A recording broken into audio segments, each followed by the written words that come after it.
I'm not sure if I meant for it to happen that night, or if, deep down, it was always going to. Maybe the real boundary had already been crossed long before, in the glances that lingered too long, in the thoughts that crept in at night, in the messages I erased before my husband could read them. Maybe this was just the moment when my body followed, where my heart had already wandered. It began with something that seemed harmless. A simple dinner, a meeting I told myself was innocent.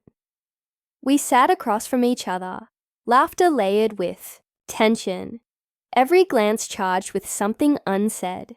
My heart beat faster than it should have. I could have walked away.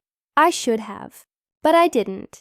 When he reached for my wrist, his touch was light but deliberate. I didn't pull back.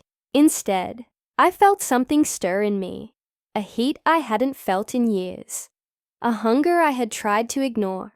And when we were finally alone, I stopped, thinking altogether. I didn't think about my husband or the life I was about to upend. I thought only about his breath on my skin, the way he touched me, like he had been waiting just as long. It wasn't tender. It wasn't careful. It was frantic, desperate. Two people finally giving in. I let myself forget everything. The years of routine, the silence that had crept into my marriage, the guilt that would inevitably follow. For a moment, I was lost in the feeling of being wanted, and then it was over. The silence that followed didn't feel peaceful. It felt heavy and foreign. I stared at the ceiling, reality hitting hard. I had done it. I had erased the line that once kept me grounded, lying beside him, the man who had awakened something in me. I suddenly saw him for what he wasn't. He wasn't my husband.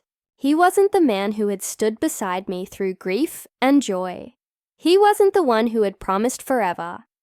I couldn't speak. I felt the weight of it all pressing down.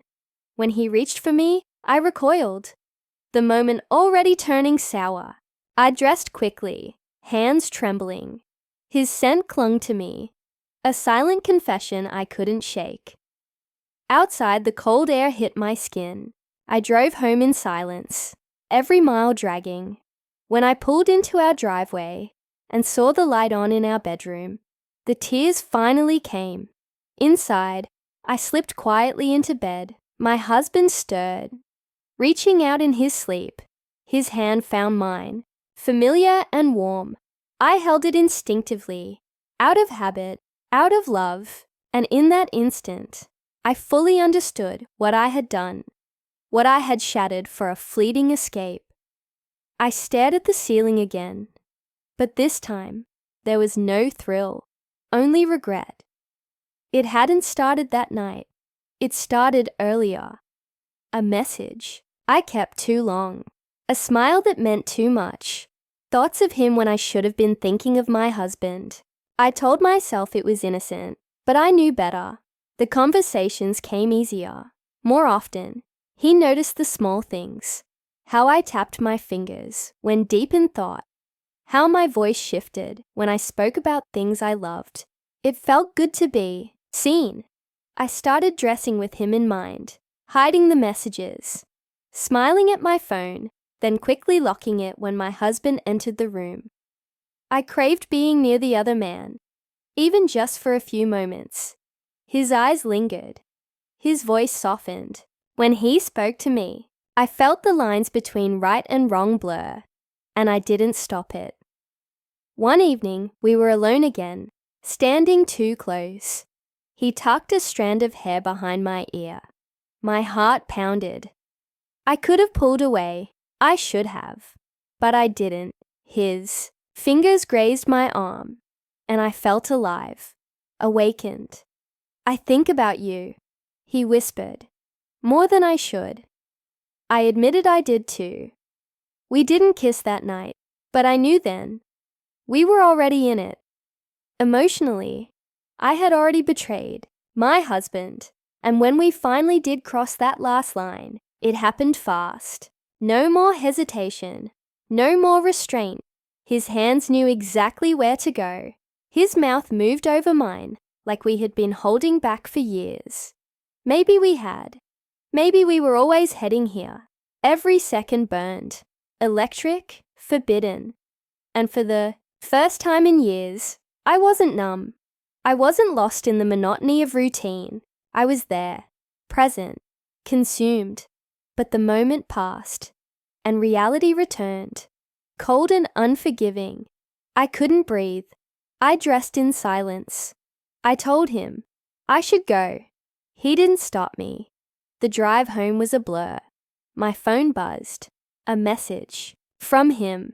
I didn't open it. At home, everything felt off. My husband slept peacefully, unaware. I slid into bed beside him, and when he reached for me, his touch turned my stomach. The guilt was overwhelming. The days after felt like a dream. I moved through them as if nothing had changed, but everything had. Every touch from my husband felt wrong. Every smile felt like a lie.